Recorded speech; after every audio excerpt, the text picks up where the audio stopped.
All right, here we are on 97.9 Unity Radio, the best political talk show in all of Massachusetts. He knew what I was waiting for. The head bob gave it away. Yeah, baby. We're coming to you live, and we're giving it to you real, and we're giving it to you hard, and we're giving it to you true. From the Red Snapper Room. Yes, that's absolutely. right. Yes. To the left of me. No, today's the PG version. PG version. To the left of me. No. The voice of reason himself. Yes, I am. Frank Cristiano. Ladies, and you know who you are. If you need reasonable counseling, you come talk to me. And then David, the man Schuman, who has 1 million YouTube subscribers. Is that your pronoun? Go to Coach Schuman. Men. Go to Coach Men. Sports and Entertainment YouTube channel. Smash that subscribe button and get us to 2 million. Whoever gets us to 1 million and 1.5 million gets $500 mailed to them. So just remember that. That did not sound convincing whatsoever. I'm down with that. You will get $500 in the mail. We know who that person is. I'll Venmo you. I'll Venmo you. You're asking Dave to stay up all night and watch the counter as I will Venmo you. I will Venmo you if you are the 1.5, the 500,000 subscribers. Dave, when you're at 1,499,999, call me and I will smash that button for 1.5. Yeah, you can send me. You don't even have to Venmo it. You can give me right in the palm of my hand. I can give it right in the palm of your hand. Very lucky to do that. So another stellar episode of Rebel Republic. And I am going to lead things off because I've had a bit of a frustration on my hands. A friend of mine, erectile dysfunction, ED. Sure, I'll take the Cialis, the Viagra, whatever you want to throw all together at one time. Yeah, we'll try it all. Does your member get hard, or does your heart explode first? Let's see. I'd like to get it for keep it going for a good few hours. Sure, a good few hours. Yeah, let's just really get it. Yeah, I remember last time you told me you were a bottom guy last time. So yeah, I gotta be on the bottom. Right. Okay, I'm sorry. I'm back. I'm sorry, Dave. But that's how I roll. Yeah. That's how I roll. But it troubles me that a friend of mine was losing business because of their association with me. And I think that is absolutely asinine, ridiculous. And I think that it makes people into cowards. I think if you have a problem with me and my views and my opinions, anything I say, I am responsible for. I don't speak for anyone else. I speak for myself. So to take it out on an associate of mine that you just happen to find on a social media site that we may be friends is ridiculous. And I'm sure that's happening everywhere in this country, where if you're friends with someone who has opposite views that you do, you're going to not do business with them. And I think that tribalism, that form of tribalism, that thought process is so just ignorant, pure ignorance to do that. And it infuriated me to hear that it happened. And I feel a tremendous amount of guilt that it happened because of it wasn't even something that I necessarily said. It was how I reacted to something that was said. And now I'm a misogynist, homophobe, and there was one more in there that's just ridiculous. So yeah, they're right. So what they're essentially saying is, feel free to pick up the soap in jail. Right. Yeah. Right. I mean, please do. I'll pick it up all day.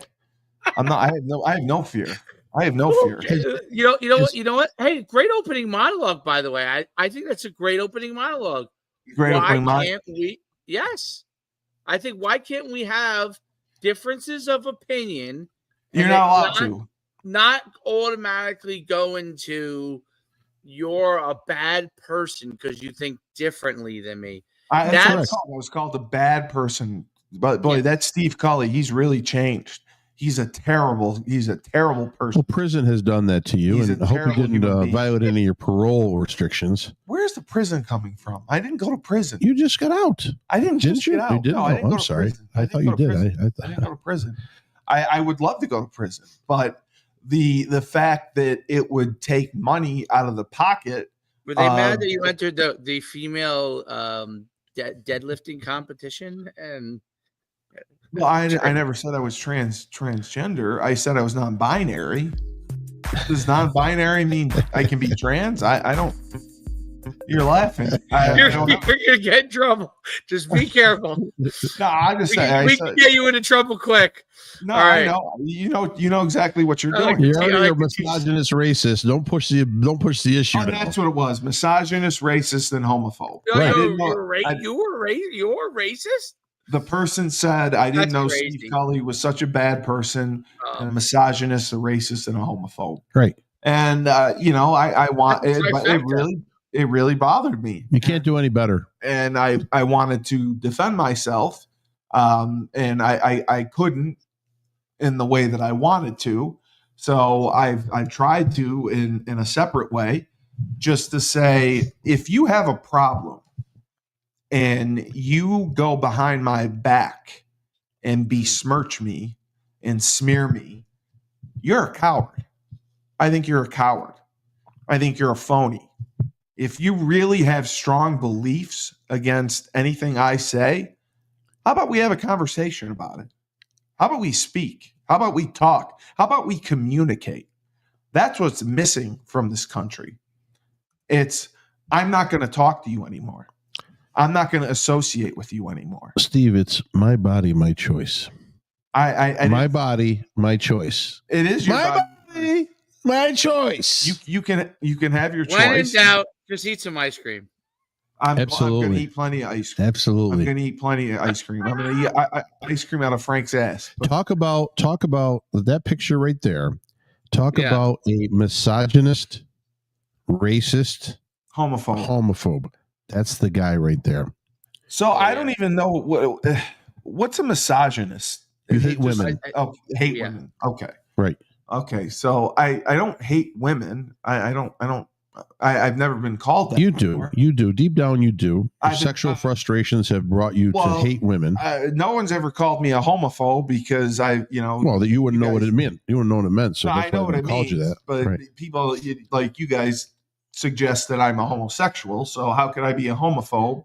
Well, because why would I hate myself if I'm a homosexual? Well, because you hate your identity, so you hate others that identify like you. Oh, that's you're homophobe. That's why. Okay. Right. All right. So that one didn't make sense to me. Right. And I've never been accused of being a racist. I have.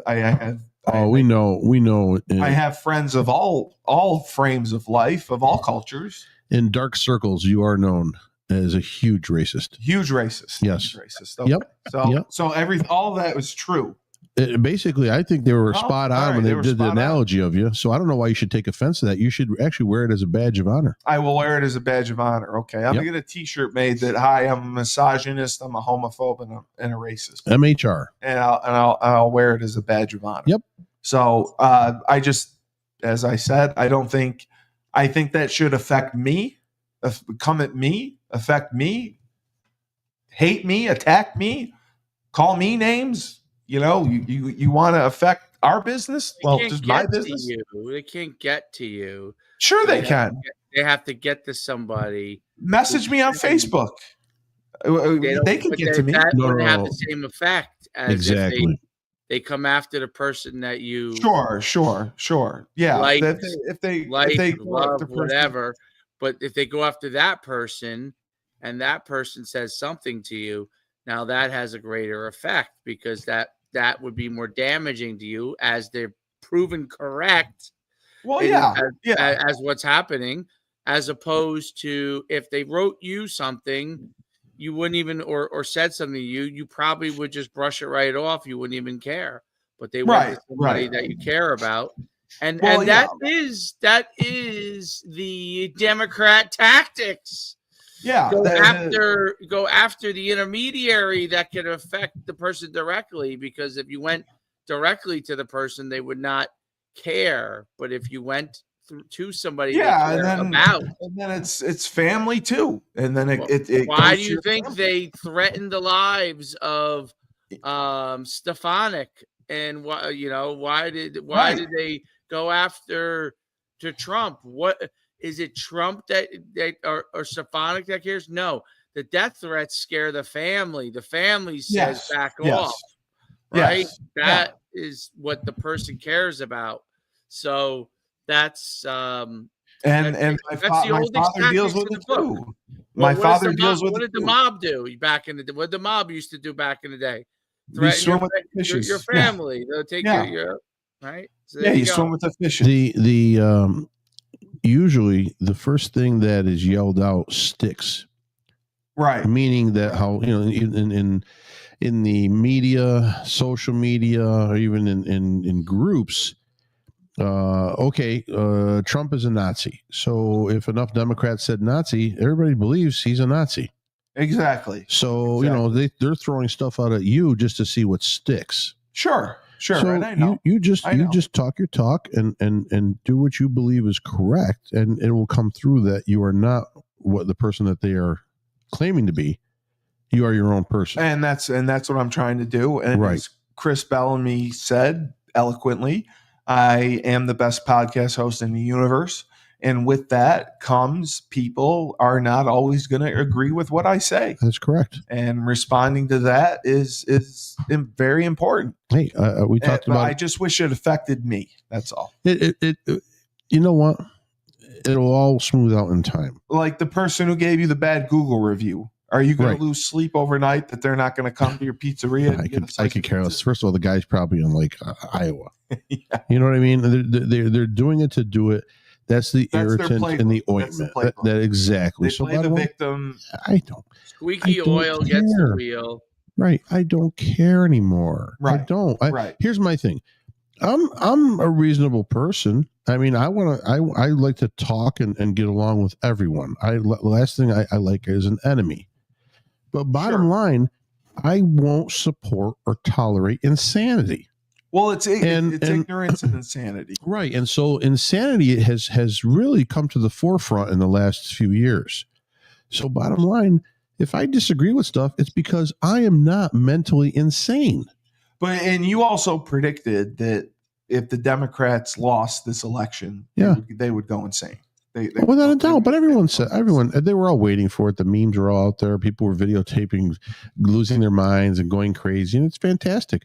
Because if it bothers you that much, 10 years ago, all right, when Ronald Reagan won, people weren't going, "Oh my God, I'm going crazy." When George Bush won, the elder George Bush, no one said. People were like, "Oh, he doesn't like broccoli." When George Bush Jr. Was president, another Republican, if you're going to pick on just Republicans. Bottom line, they didn't think he was the smartest guy on the planet. But when 9/11 happened and he gave a couple of rousing speeches, all that, we all rallied around him. Yeah. And there was none of this and none of that. Now, granted, the only difference is all those guys were politicians. Well, Reagan was an actor turned to politician, but they were basically politicians. Okay. Yes. Lifelong politicians. Donald Trump is not. So Donald Trump is going to speak, but I think that's better than plain English. Yeah. Well, it is, but it isn't. See, he doesn't play the game. People are used to the game. They're used to the huggy, kissy, politically correct speech. The joy that you say. Right. To say everything that's going to make everybody feel happy. The Obama preaching from the pulpit. That's what people want. Right. Because it makes them feel better. Right. But see, it's not about feeling better. Okay. It's about getting opportunistic jobs done in this country to continue the progress forward. And people are going to say, "Oh, well, we're set back. We have all the women are going to be set back 50 years with this, and minorities and LGBTQ. They're all going to." No, they're not. Because if you look into the man and you look into what he did in his first 4-year term, nothing got taken away from anybody. No, it wasn't important. Nothing got taken away from anybody. right? No. And it's not going to happen again. No. Dave, am I right or am I wrong? They're worried that.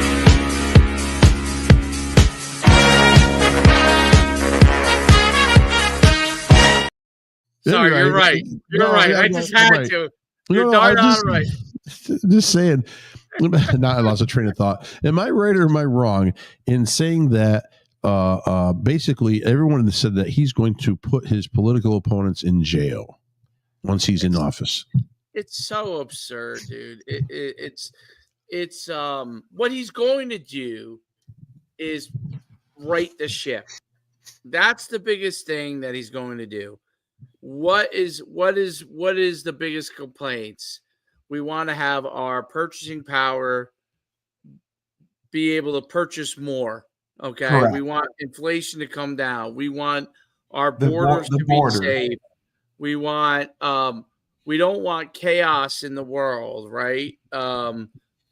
We don't want what else don't we want?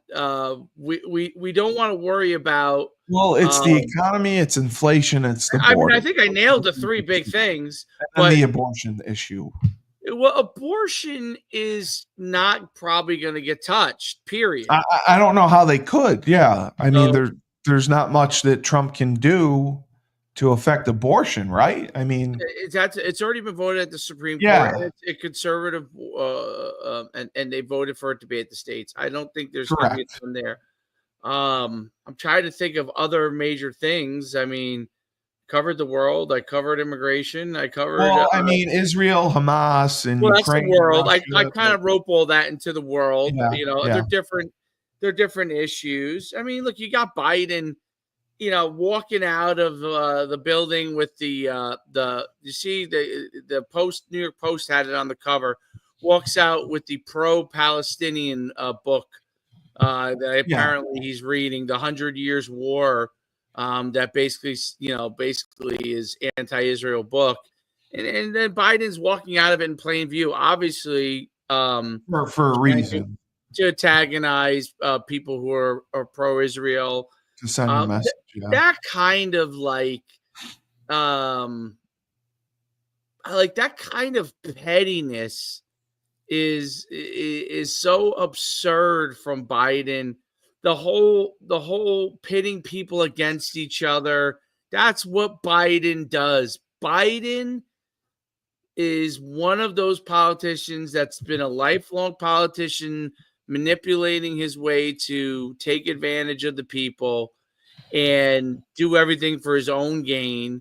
He successfully did that all the way up to getting the presidency, and he's been thwarted since. But he pardoned his son as That's what I was going to ask you predicted, about. As Trump predicted he would.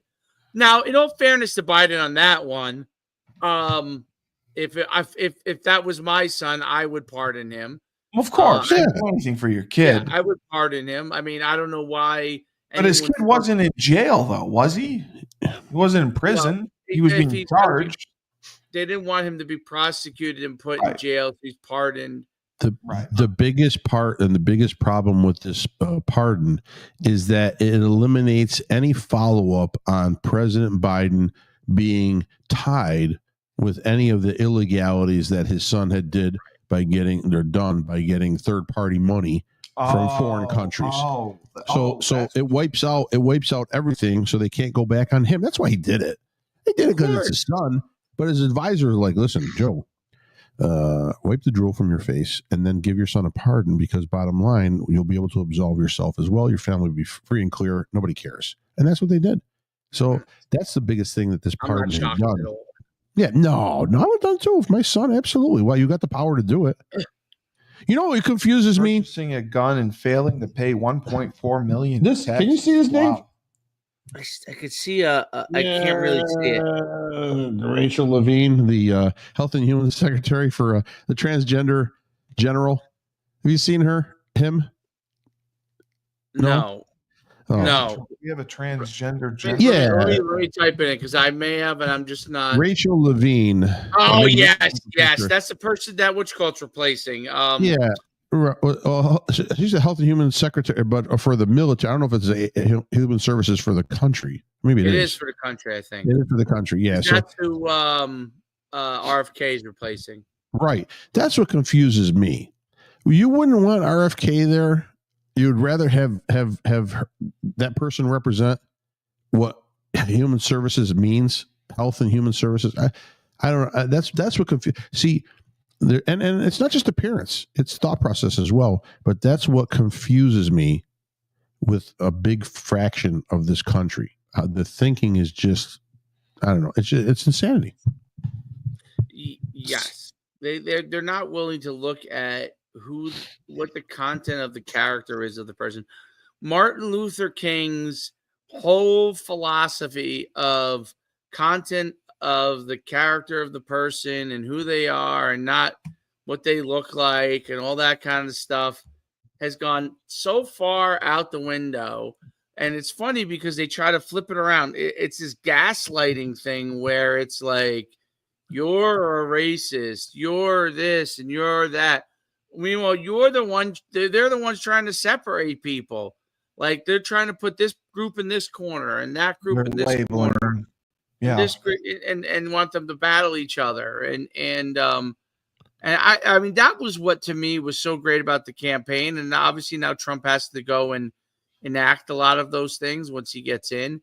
But, tariffs, right? Trade, obviously bringing out all that stuff kind of falls into oil independence. These are all part of creating a more robust economy that is sustainable. Okay. And I'm not talking about sustainable like windmills trying to give us fake sustainable energy. I'm talking about sustainable, meaning prices get a certain level of stability, tariffs are enacted. There's stuff starts to get made in America. And the truth is, I don't care if the human beings are just pushing the buttons in America and the robots are building it. It really doesn't matter to me.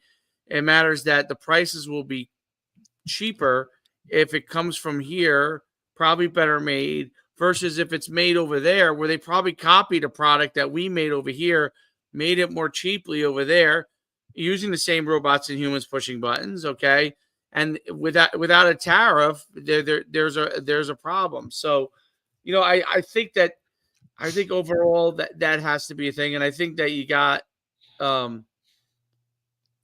I think Elon Musk is pushing in, for example, in the right direction from that standpoint. That we have to be able to utilize our resources, our capabilities as much as we can, because of the overall cost to Americans. Housing is a huge problem. Okay, cost of housing, especially in actually a lot of areas that housing traditionally has been cheaper, it's been raised so disproportionately in some of those areas, maybe that way in where you guys live, that it's disproportionate. There's zero supply. There's zero supply. Yeah, the inventory is very low. It's disproportionate to so the increase is disproportionate to the income increases, and people can't afford it. Young people don't have an opportunity to be able to succeed, and if young people want to have the opportunity, you have to have things that are lower costs. You got to be competitive with other countries around the world. We're not going to be able to use slave labor to do our bidding, but we can use robots, right? So utilize robots where necessary to be able to take care of certain things and give the human beings more jobs that are utilize their brains and their creativity and supervisory skills, and that will allow us to be more competitive. I looked at I just watched something on Domino's Pizza, which by the way is not real pizza to me, but that's another point for another time, as you would know. Frank loves Domino's. It's a great stock. It's a great stock. What Domino's has done is taken the jobs that were boring, menial, and put that in to the robots basically, and the human beings are in charge of supervisory, allowed them to be in much more higher paid roles. Now you could argue they maybe they did cost them some jobs, but if they're able to fill more supply, which they've had a huge increase since they've done this, then you're able to pay more people to do other jobs, right? And you're telling me Domino's has robots? yes. Yeah, they have a machine now. The dough drops on a spinning wheel. Sauce will drop down. Cheese will drop down. Toppings, everything will drop down and just slides right into the oven. Oh my God! They have a back end.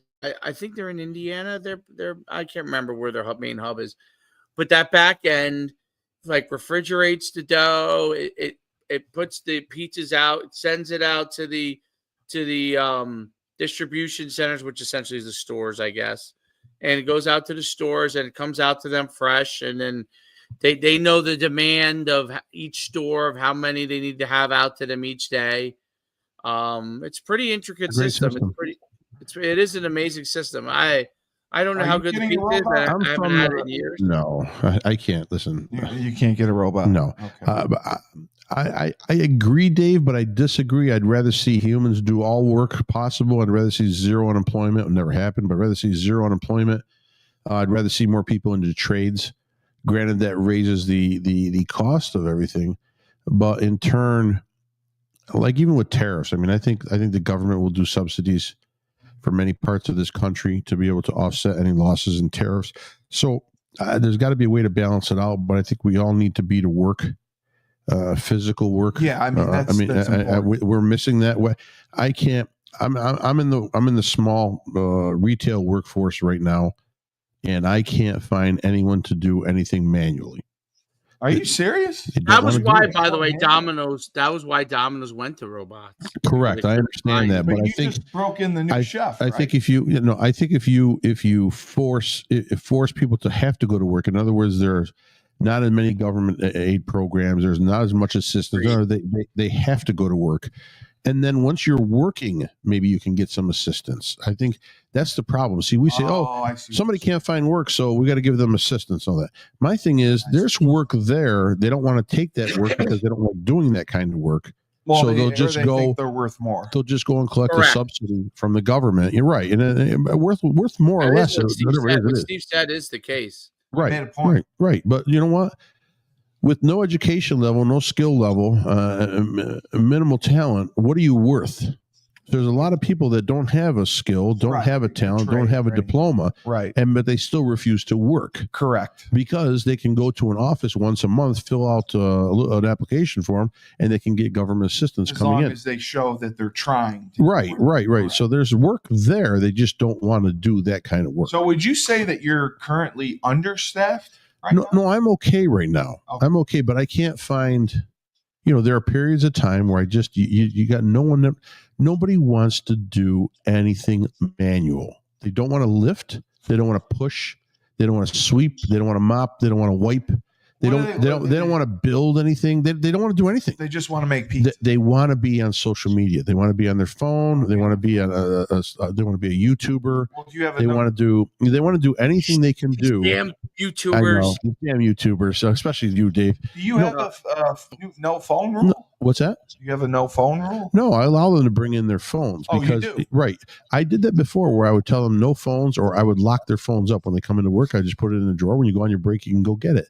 You should have seen the insanity. They went nuts. They're literally, they go into withdrawals. They go into shakes because they have nothing to do. Well, you do have something to do. You have work to do, right? Yes, you have your job. No, it doesn't work that way. So no, I let them have their phones. I have to monitor them when I'm there, and I monitor them all the time. I look on my camera and I call them. Hey, get off your phone. You can see when. Yes, but I shouldn't have to do that. No, you should. That's insanity. That kind but the problem is, no one wants to do any manual labor anymore. Right. They don't. Right. Because it's too difficult. It's too much effort.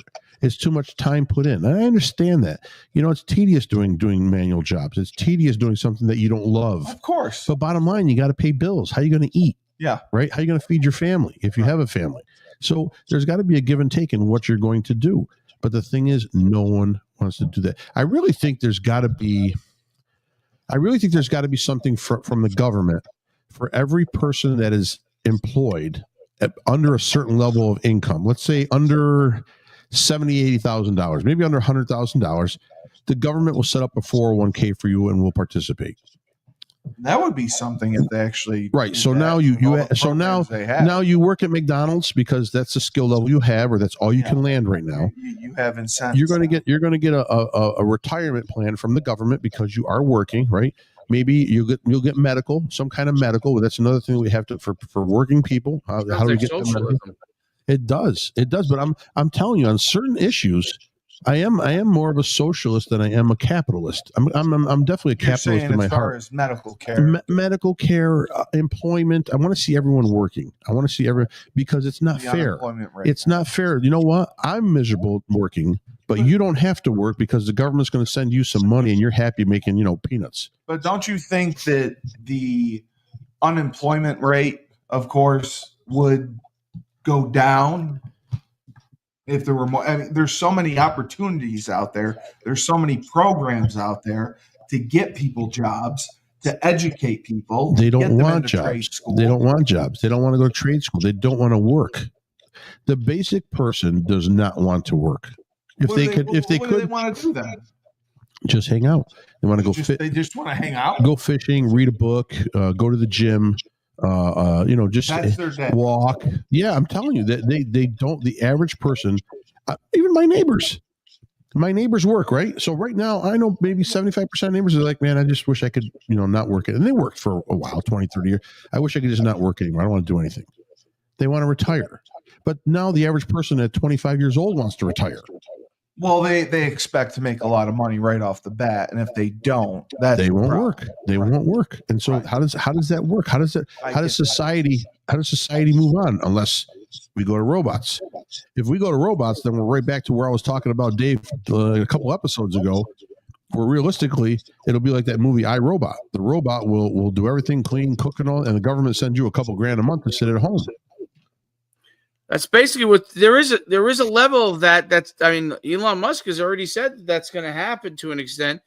There is you're right. There is an issue with what do we do to motivate people to find employment that will tickle their fancy enough that they'll go to work, that they find like that money being made is important enough to them that they'll go and want to get some of that money in order to live a better life. But I think the issue is when you have housing prices that are high and food prices that are high, there's a demotivation that happens at a certain point.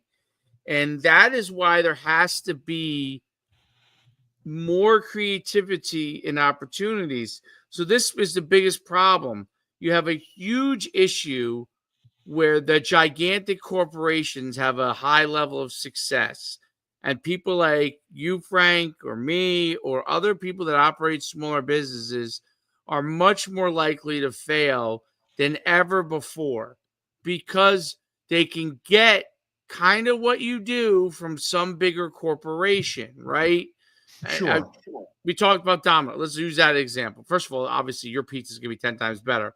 But there's a large swath of people in America that don't care for the fact that you might have higher quality pizza over this Domino's pizza that's, $3 cheaper, let's say, for example. Probably a lot more cheaper. Well, Little Caesars is the one that's ridiculously cheap. That's the cheapest of all. But these places are going to be cheaper because they have the whole supply chain in-house, and they're not doing anything by hand, and so on and so on and so on. But the bottom line is the quality is much less, right? So how does America used to have a balance between small corporations, mid-sized corporations, and large corporations, especially once Teddy Roosevelt broke up the oil companies and they started to break apart.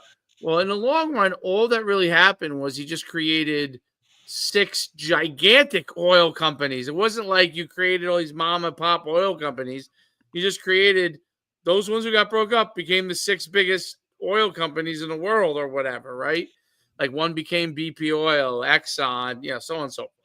And but that has happened across America, corporation wise. Like, if there's not a Walmart in your town, it's not like you have somebody else making clothes or, so it's very hard to find that in a lot of towns in America. And that part of that is the reliance on these huge corporations. The other part of it is expensive real estate, right? So if Oh, I it's was through a the roof. small Yeah. business owner and I wanted to open a restaurant, let's say in this X strip mall, but the cost to go in there is prohibitive startup wise, there's no chance for you before it even starts, right? You're dead in the So water. you're dead in the water. There's very little, I shouldn't say there's none. There's very little opportunity for a person who scrapped together, I don't know, $10,000 worth in savings to go and open up a small shop, or if you want to open up a restaurant, let's say, in like where I live, I mean, you're going to need $500,000 just to make it nice, put all the money in, make it, do a great job, You're talking like to pay a mortgage and renovations, hiring, all that.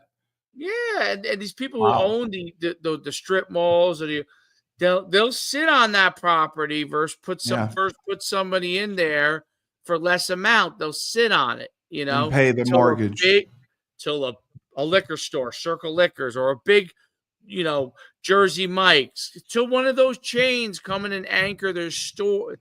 No longer the Jersey Mike's comes in instead of the local sub shop, right? Yeah. Circle Liquors comes in instead of John Smith's Liquors, right? All these things are happening all the way across America. The chains are anchoring the stores of the strip local malls. market. Yeah. Yeah, and that's crushing small business because they can't compete on rent alone. You raise the rent, that squeezes out the small business person from even trying to do it. They do, yes. And then you bring in Jersey Mike's, you bring in Chase Bank over here. You bring in these anchors are all corporations. And to me, that's part of like crony capitalism, not true capitalism, but crony capitalism, where the group that has squeezed out through monopolies a large portion of the Americans of being able to have a chance to success. Think how hard you have to work. It's not prohibited. It's not. It's you can't hire as many employees as, let's say, Applebee's, because if a person goes to Applebee's, they know, okay, Applebee's is going to pay me X wage and blah, blah, blah. And half those Applebee's don't even make money, right? They lose money, but they're owned by a hedge fund. You know what I mean? So they're pouring money into it, and then they sell it off, and so on. It's over and over and over again. Meanwhile, you have a better product, but it's hard for you just to get the people to help you out. Right. But Frank, wouldn't you say, at least in our area, New Hartford, Utica, we tend to flock towards our local establishments more than really? Yep. No, we don't. Chains? We don't. Yeah, I mean, there's a nobody buys pizza from Domino's. Sure, they do. Here. Sure, they do. But if they didn't, it'd you be think closed. They buy more pizza from Domino's than you? Yep, without a doubt. I don't. They do. I'm just telling you the fact. I mean, bottom line. How would you know that is fact? Because I talked to the Domino's manager. He tells me how many pizzas he sells a night. Yeah. Oh, I know the guy. Okay. So they sell hundreds a night. Hundreds a night. On a Friday, they could sell 400 pies. But that ain't bad. That's pretty good. Much larger, and you get much more. It's a little larger. It's more. I mean, I pay for my ingredients. It's a different. It's a different product. But I'm in a market, and I can only talk from my experience. I'm in a market of food that is saturated. Like everybody does pizza. Right. Everybody. Yes. Everybody. Food trucks around here do pizza now. So I'm in a saturated market with a very small clientele base because we only have so many people in our county. But you have the advantage of the fact that longevity. It doesn't matter. Longer. Doesn't matter. It doesn't matter. No. For what happens with local establishments is this: some people preach, they say, please, go support local, local. But they're the first ones to go and eat in national chains, and they'll say like, well, it's a local owner running that national chain, so don't, it's local. Well, it's not. It's not. I don't have the advertising backing of a national franchise to be able to promote what I do. Okay, everything comes directly out of my pocket. Correct. I don't have staffs of trainers that fly in to train a staff properly. I mean, I spend months before my employees are ready to roll in a way, Correct. So I'm at a very big disadvantage, and I don't have the web technology in a way that a national franchise would have to be able to package things, slogan things, to tie in with the commercial, with the website. That makes it a pretty big deal, makes it easier for a customer. And customers are like this. They're comfortable with items that they know. So what do they know? I'll tell you right now, when they go on the road, they don't eat at Joey's Burger Shack. They look for a McDonald's, they look for a Burger King, they look for a Wendy's, they look for, if you're on the West Coast, you'll look for In-N-Out or whatever, something like that. In-N-Out Burger, yeah. Right. But they'll look for what they're comfortable with. Sure. They don't want to take a chance on a small mom and pop operation. Okay. And in our area, there's so many small mom and pops everywhere. Realistically, you're going to eat at the local mom and pop that's closest to you. So I'm not going to draw people from 10 miles away coming in. I got to get that pizza right there because there's so many different choices. People from Utica aren't going to drive to New Hartford for Tony's Pizza. Not many. Maybe somebody ordered for delivery. So if you had to say, out of the local pizzeria establishments in our area, who would you say does the best numbers? Just pizza and wings. Not restaurants. Well, one of the Tonys in Burstone Road, Utica, they do very well. Not as good. Well, Venice does. Venice Pizzeria does very well. Yes. They still do decent, but it's spread out. Big J's Pizzeria. There's several that do well, and there's several that are choking on dust. Pizza Boys. Yeah, but again, it just all depends. Everyone's eating a little bit of the pie. Think of it this way: if there were 50% less pizzerias here, I'm going to make at least 25% more profit. Right. That'd be fantastic. But I'm in a saturated market. But it's for me as an independent owner, it's much more difficult to get appearances across to customers. It's much more difficult to get marketing out to customers at such a rapid pace. Yes. And it's much more difficult to acquire new customers. Correct. Because people are ingrained in their ways. And someone has to bring them to me. And then maybe I can make an effect. So a national franchise has a lot of perks. Dave, what would you say about you? Because your industry is completely different as far as with, working with high school recruits and their parents and navigating through the recruiting process. How would you say you get the majority of your clients?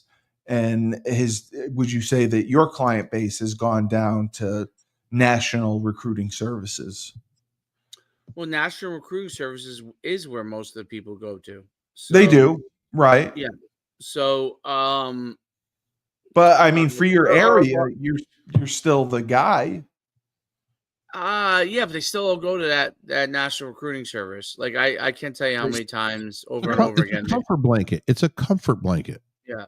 Yeah. And then they don't even, they'll all complain that firm doesn't do anything for them too. And, but they do it just because they feel like they're covering the bases. So the people who are able to spend money to begin with are people who will say to themselves, I'm going to cover that base by going with this group because they're the bigger group. And then the other thing that you have, it's a little different in recruiting wise because a lot of regionalization of things. So, yes. But the bigger area that's an issue in like what I've seen is, for example, if you looked at like training, for example, right? Yeah. So you have national firms that are, like D1 Sports or some of these other like training facilities that are franchised. Like for NFL guys to get guys ready for the NFL? Like athlete training places, Oh, okay. Those don't do, I have to say, like the local ones probably compete as well with the national ones. people will all try the national. See, the thing is, they'll all try the national brand. They'll all try it because it's what Frank says. There's a comfort to it. This is a national brand. They'll all try it. They'll have some will enjoy the experience. A lot will have a bad experience, and then they'll go to the local brand. But they won't do it the other way. They won't try the local brand first. All of them. You know what I'm saying? They'll try the national brand first, and if they don't like it, they'll go to the local guy. Okay, or Dave Portnoy comes around, and in our town, Dave Portnoy really loved one of the pizza places, which a place that we thought was the best pizza down here too. He gave it a great rating. These guys are rolling in it now. So and see, here's the difference. He came to Utica, so he came to our area. Frank hates Dave Portnoy. No, I do not. He came to our area, right? He reviewed 3 spots. Yeah. And you know what it did for all 3 of those spots? Absolutely nothing. It did? Nothing. Did they get high ratings? Yeah, I got like 8.1. That's really good. 8.2? Or 8.2. Yeah, 8.2. Right. I also think there is a time period lapse on that too. So when Dave Portnoy was really doing that, I think that was like a few years ago, and I think maybe COVID might have been a big part of that. I can't remember. Yeah. But that there was a huge effect. I would be curious if the pizza place that we go to still has that bump from him. It's a great thing though, because it's sending you instant customers in to at least sample what you have, and then if maybe 1 out of 10 you keep. So it's a big boost. But for us in our area, that did absolutely nothing. We don't have enough people in our area. So let me ask you this: if you did something like 10-cent slices, they'd be lined up just to give Steve a taste, Steve, and then you don't think you'd retain anyone from that? No, let me give you a perfect example. And this is like Rebel Republic. Supposed to be talking about politics, but whatever. This is politics. Yeah, but this is the economy. Right. So there's a pizzeria a couple miles away. Great guy. We sold him the building, different company, and he does hand tossed, and he's been doing it for years. He does $1 slice day. Yes. Any slice in the window's $1. Right. It's been raised to $1.50 over the last few years, but for like 12, 13 years, he's done $1 slice day. So he had lines outside the door. I mean, I'm talking he would sell thousands of slices a day, right? My father, goes and collects the mortgage payment every month because he sold the building to the guy. And he looks at Tuesday. It's Tuesday is $1 slice day, and he looks at the lines. Oh my God, you see the lines over at this place over here? It's amazing. I go, I could do the same thing. He goes, no, you can't. Yeah, I could have the same amount of lines too. He said, no, you can't. You can't do it. Just this guy can do it. Just this guy. So I changed everything around. 1 day a week, I did $1 slice day. And on Mondays, I would sell literally 2,500 to 3,000 slices on a day. But the profit margin is very small. Yeah. Right. So, but I mean, it was from 3,000 slices. You would retain from 3,000 slices. Yeah. I dropped down to 1,800 slices a day, 1,900 a day from 3,000. Why did I drop down? With the same deal, or you're saying normal? I had to raise the price 25 cents. Okay. I had to go from $1 to $1.25, and I lost 30% of the customers. Wow. They just said that's not worth it now for $1.25. When they were paying me $3 before. That blows my mind. You know what I mean? So this area is the toughest area in the world to crack. I'm sure in the hills of West Virginia they have the same problem, but this area is the toughest area in the world to crack because it's all perception. They will pay tens of dollars for a couple slices somewhere else. Yes. Right. And my stuff is just as good or just a little different style, but it's just as good on that. And they will argue over a quarter, for that slice. Or paying and it costs too much. Cover cost. So perception, right. Perception, right. Yeah. No, Dave, if you go out for music in Jersey, do you got to pay a cover charge to go out to hear music in Jersey? I'm pretty sure you do, but I don't even go out anymore, so I don't know. You got to pay cover everywhere. $5, $10, maybe you got to pay to get it, right? You usually, if it's a bar, that's what they do. Although I will say this, that has changed a lot. That has gone away. Yep. And I think their main reason is they can't get enough people in the bar, period, Correct. Because younger people don't drink as much as my generation. Yeah, they do. Correct. You're 100% correct.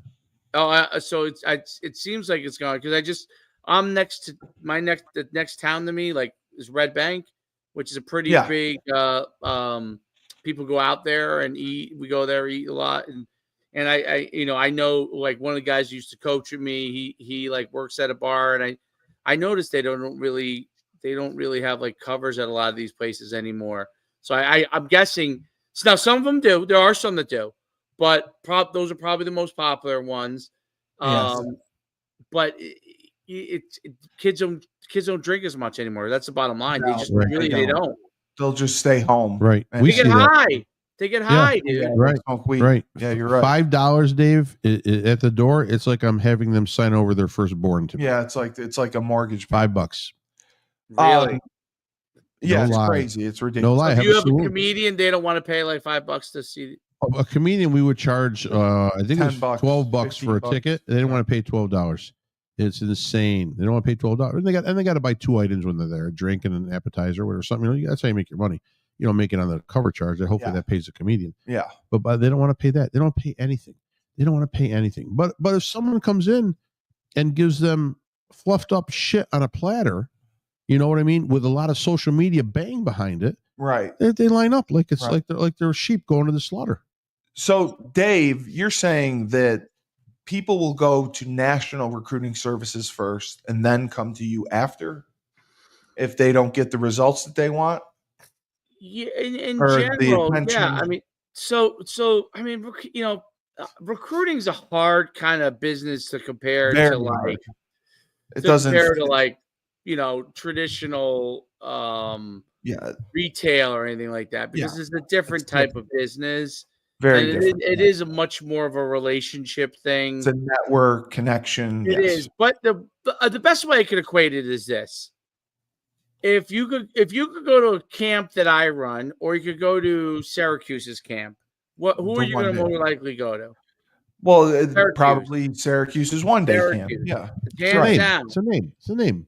It's Right. a name. So even though they're most likely not, Syracuse is not going to recruit them, and they're not going to obviously do anything to help their recruiting process. No. Or you could pay to go to my camp, and that's what we do. They won't. They just say, "I'll just go to Syracuse." But is your camp more teaching and teaching or more evaluation? Would you say? I would say you have college coaches. The camp space is hard to distinguish exactly. I mean, it's a little more competition based. Yes.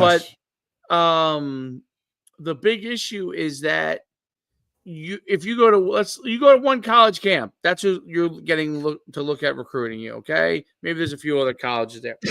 You go to a recruiting camp in the spring, there aren't colleges there because they're not allowed at the camps, but you're sending their information out to different colleges, right? Correct. Yes. Which is a lot more colleges, right? So, but it's very, very difficult to explain and have people understand, which seems comical in the world of information, but that is how it works. Because basically, where there's lots of information, there's also equal amounts of disinformation. And when you have equal amounts of disinformation, it basically cancels out the amount of information that's out there. So if you go, for example, I'll use a simple way of putting it. If I run the wing tee, okay, and I could show you all kinds of videos of why you should run the wing tee. And then I could also show you an equal amount of videos as how you could stop the wing tee and why the wing tee is not a good offense to run. And that cancels out the information. So when you cancel out the information like that, people don't know what to trust. When people don't know what to trust, their default is the bigger company. The comfort. And that's kind of what Frank is talking about. I get what you're saying. You're getting two different types of information. Someone gives a bad review because they just don't like Frank, okay? But everybody else loves him. But all they know is that one bad review, okay? Right. Like I always used to say with my camps, in 20 years of running camps, I've had 5 reviews badly written about me on like the internet. Really? Yeah, and people have pointed to those. I said, we've been around 20 years, have served over probably 200,000 people. Yeah. 5 people, place kids everywhere. But see, it's so that's why I say there's information and disinformation.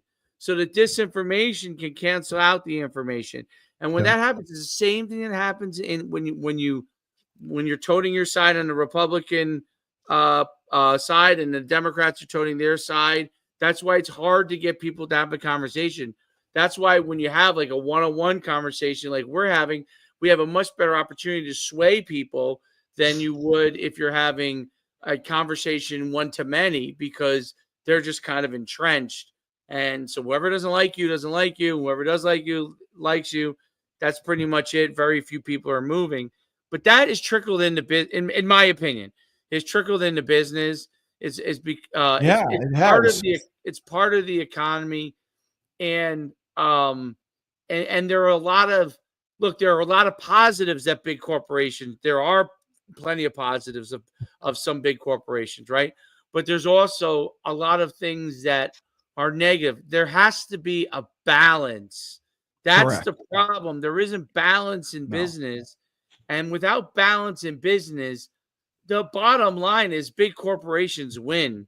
Okay. Is there any? They get the advantages. Do you know a local hardware guy anymore? No. We don't have a local Ace hardware is the place store. of your helpful hardware, right? It's Ace. It's we used to have Agway. Home Depot. It's Home Depot. It's Lowe's. Yeah. Right. Yeah. Because you can go there. Your medicine shops. I mean, it's Walgreens and Rite Aid or whatever. Your Eckert's. Yeah. Right. You're only going to those. You're getting your prescriptions there now. Walmart. Randall's is the only one that survived. Right. Randall's and Parkway Drugs. And Randall's. And that's our area. We're small, and that's one thing people do have a loyalty to, especially the older clientele. They're loyal to those. But the new people, younger people, where are they going?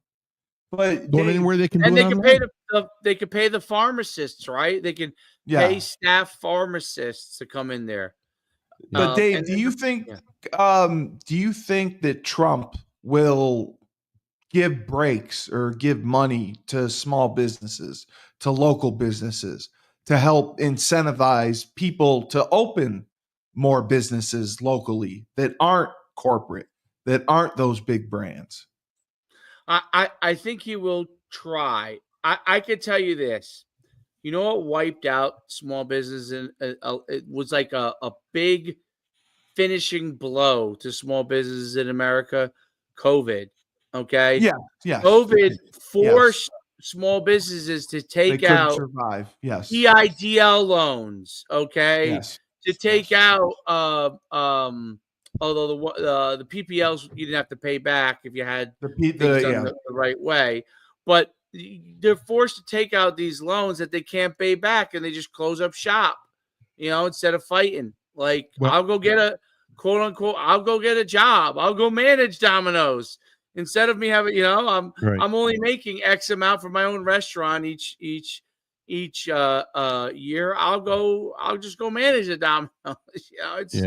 I really think, Dave, that the internet, the ability for internet access has killed small business. I agree. Bottom line, you can get everything you want online from national companies at a cheaper rate and brought right to your doorstep. I think the internet is the one thing that it's a great thing to have. It's a positive thing for society. It's a way to run it. But I think, the local mom and pops used to be able to go buy a pair of shoes at a local mom and pop shop and all that. Forget about it. There's nobody, you can't, there's nowhere you can, there's only a couple now that you can go and actually try on something. You have to have it actually delivered to your house. You try it on, it doesn't fit, you package it up and you ship it back. I think the internet is the largest factor in Amazon, small business being destroyed. Amazon. Right. And some have learned to adapt and they're very good at it. I'm a dinosaur. I'm having a hard time with it. I'm trying, but I don't have that kind of energy and determination. I should just hire a young kid to do it. Well, that's where we're going to get Dave to build up. That's what Dave wants. Well, the other thing that is your point is really, really good. And what I've noticed what Amazon, the monolith itself, allows individuals to make a certain amount of money from selling their products through them. And you hear the stories of the people that go and, somehow are putting $20,000, $30,000 a month in their pocket, those super success stories. Or, they talk about the delivery food companies, like what are the ones that do it again? Fresh Choice or Instacart or like. You hear, the story of the person who, I don't know, bakes pies and puts delivery on there, and all of a sudden they make it. What people don't realize is that one person is the only person that succeeds. That person hit it. It is true they were small business. That is true. Lottery. Yeah. They're the only person that hits it because everyone buys their pie from that person only. Correct. They don't try this bakery and that bakery and that bakery. They buy it from this one pie that puts all the other pie. Now, yes, was that person a small business owner? Absolutely. It's a small business success, right? But what it is it's a cannibalization. It all goes to one area and it doesn't get this. People don't try. And what the internet does, and it's worked in my favor at times from this direction. So I can't say it hasn't, right? Because I knew how to leverage it at certain times. Listen, my camp business, I built it up from Google Ads. Okay, that's the way to do it. I realized that was how to do it in 2000. You got to buy the Google Ads, 2006, I think it was, and I was nailing it. Yeah. Yep, and I nailed it, and it boomed, and people came to me as opposed to going to somebody else. So I benefited from it at the time. I've also had other people beat me out in other things for that, right? Sure. But the important thing is that it's kind of a thing where one person in general kind of wins for a certain period of time. It's not also long-term sustainable unless they get some sort of investment. If I make blueberry pies, if I can make all these blueberry pies myself, but then there comes a point where the number of orders are coming in where I have to hire people. And when I have to hire people, that cuts into my margin, right? But if I'm making the blueberry pies and I'm at capacity, sure, I'm doing well. But eventually that's going to go over capacity. The thing is, there's no other person that's buying pies from. They're only buying pies from me.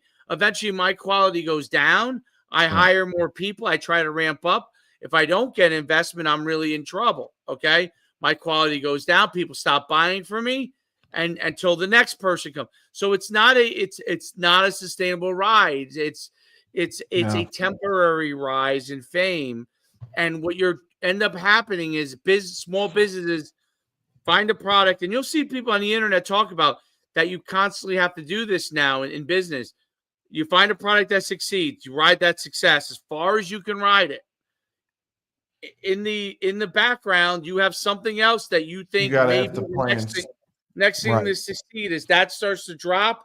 You have the thing to replace it. The next people big who are thing. really good, that's kind of what they're doing. The model, you know what I mean? Because it's not everything's a fad. Okay, Mr. Beast, who's the biggest YouTuber in the world, and he's probably enjoying the biggest, longest ride among. What does he do? What does he do? What is it? He basically, so originally what he did was he made videos basically in his basement. They started to get popular. He was way ahead of we're talking 2012. I think he was doing when he was in high school. And then he had this idea that he got some sponsors, they weren't paying him a ton of money, but he would take the sponsor money and put it into the next project, which was actually smart. And so what he would do is, let's say he got $1,000. He used that to make his videos better. And basically what started to happen was he convinced his sponsors that, you know what, I'm going to spend $1,000 on this video and you're going to give me $1,500. So $1,000 is going to go to make my video. $500 is going to go some contest winner. And that person's going to get $500 and they're going to be on camera getting $500. And that's going to raise it overall. Right. And you as the sponsor, let's say Gillette razors, you're going to get all that exposure. And now I need $10,000 and I'm going to give $5,000 to a person, and you sponsor you're going to have the opportunity to get this exposure and probably sell more than that amount. And I'm giving away $5,000 on my next contest. And so he did that repeatedly until he was giving away tons of money. I mean, still is giving tons of, and all these crazy different projects. But what he did was smart. He started expanding into different retail items. He had the I thought he did burgers. Didn't he do burgers? Garbage, by the way. We've ordered Yeah. it. Yeah. My son likes Mr. Beast. We ordered. It's not even a real restaurant. They utilize local kitchens. It is. Yeah. There's one around here that does it. Yep. It's bullshit. Okay. Yep. Yeah. That's not sustainable. Okay. No. He has the candy bars or whatever that I guess have taken off. It's a lot like him and Jake Paul, the Paul brothers, have done a great job of monetizing. Yeah. Retailing what they've done. They've had some things that are really successful. They've had things that have failed. Yeah. But they've always gotten paid. They put themselves in a good position. So those guys would be examples. They would be the example of the mom who made the blueberry pies and scaled it all the way up. They would be my example. Now, the question is, how many Mr. Beasts are there? If it was really a sustainable ecosystem, there'd be Mr. Beast contest things, you would see thousands of them that are really making a lot of money. There's probably 10 that are making money. Yeah. Probably 10. Right? It's a tough nut to crack. Yeah. No, I agree. think it's a tough nut to crack, but is there a local Mr. Beast? Like, let's ask that question. Is there a local Mr. Beast making videos, making enough money to be able to do? No, because it only can be one way: scale or nothing. Right. And it comes down to the content. The hard part about the internet, and that it's the great part of the internet. It's the part that made Elon Musk rich. He was PayPal, and if you ever seen the picture of all the guys that were in that original PayPal group, all of them have gone on to first of all, obviously they got paid a lot of money when they sold PayPal, but they took it into these other companies that they've all in totally all different kind of things. But Elon was one of them that was a part of that, and they've all built different companies. But it's very, very interesting because the scale or nothing model is basically what everything has become. Yes, that is hard as an ecosystem. In my opinion, that's what Trump. That's what Trump's doing right now. Then, Trump, you have Trump sneakers. You've got Trump watches. There's Trump fragrance. There's Trump cologne. Right. Trump fragrance. He's expanded the ecosystem. He's hitting it on all edges.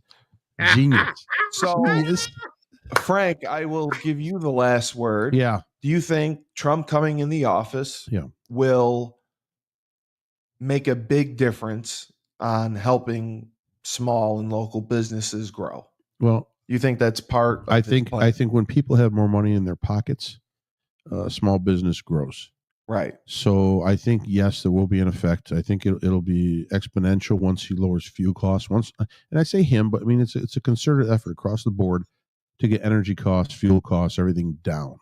Once that happens, all your other costs are going to come down because transportation is less across the board for everyone. So the costs are less getting product to you. And in turn, they charge a little less when they sell it to you. So, I mean, I think without a doubt, here's my concern. I hope he lives to get to the inauguration on the 20th. Just worry. I worry someone else is going to take a pot shot. Now, granted, you're right. That would make J.D. Vance the president of the United States. I would assume he would go from vice president to president-elect.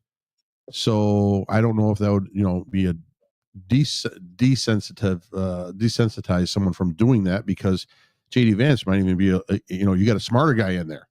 You got a real, you got a true politician in there, and a military guy and someone who understands how the workings of government do. So I don't know that, but if for some reason, even my father has me convinced for some reason someone's going to take another pot shot before the 20th of January. I do too. I think it's going to be poison. I hope he just survives, gets through. Once he's in, he's in. But yeah, I just think there's a lot of forces working against Trump. I think now when they say, the election is over, but the resistance has begun. And I think you're seeing more and more people get into a mindset of that insanity that I talked about earlier on in the show. Yeah. And they think that they are fighting for justice. They think they are the Justice League of America. And they're going and Dr. Doom is Donald Trump. I hear you. I agree 100%. Dave, so another banner episode. of the Rebel Republic. What the hell just happened? Would we talk for an hour? Holy crap. Yeah, that's why I had to sign off. You did. So Dave's got to sign off. That's what I was going to say. Oh, yeah. So for the voice of reason himself, Yeah. Frank Cristiano. Are we getting Ernie on this show? We'll try. We keep trying. You don't try, Steve. Ernie hard probably is not going to want to come on the show. Ernie will come on the show. Why No. would Ernie be scared to come on the show? I will ask him. I want to. Here's what I want. I want it taped. Okay. I want to hear you talking to Ernie, and don't just make it any African American. Okay. I want you talking to Ernie, and I want Ernie in turn saying, "Yes, I will come on the show." Well, I don't think he talks to Ernie. him. I'm a racist, apparently. So who knows? Right. You can't talk to Ernie. You're a racist, for God's sakes. He doesn't. He doesn't talk to anybody. I don't even think there is an Ernie. I think Ernie's made up. For the voice of reason. Is there a Bert? Yeah, Bert and Ernie. I was just going to say that. There's got to be. And what was the one? Oscar coming out of the trash can. Yeah, Oscar the Grouch. Yeah. Oscar. Bert and Ernie. All right. They always crapped on Oscar boy. Yeah. No respect. He got just the wrong. He got no respect. No, I think he was a misogynist too. Yeah, just like me. Yep. So for the voice of reason himself, we can't get Ernie. Frank Cristiano. Stop harassing Ernie. And the next greatest influencer, David Schuman. We're gonna have 2 million viewers before you know it. Can you show me how to do Google ads? How to buy ads? I need to know how to buy I can Google. show you how to do that. All right. Okay. You Jesus. Yes. Yeah, but you're a racist. You're a misogynist. I know. You're homophobe. I'm everything. You don't like yourself. I don't like people. I don't like myself. Yeah, I don't like myself. I just like the bottom, baby. Put me on the bottom all day long. Ride that Bronco. That's right. Just ride that Bronco. That's right. Ride the bull, baby. That's it. P. That's Diddy. probably what got you in trouble. P. Diddy. Freak out. Get that lube. Freak out. Get that lube. Freak out. 1,000 bottles of baby oil. Freak out.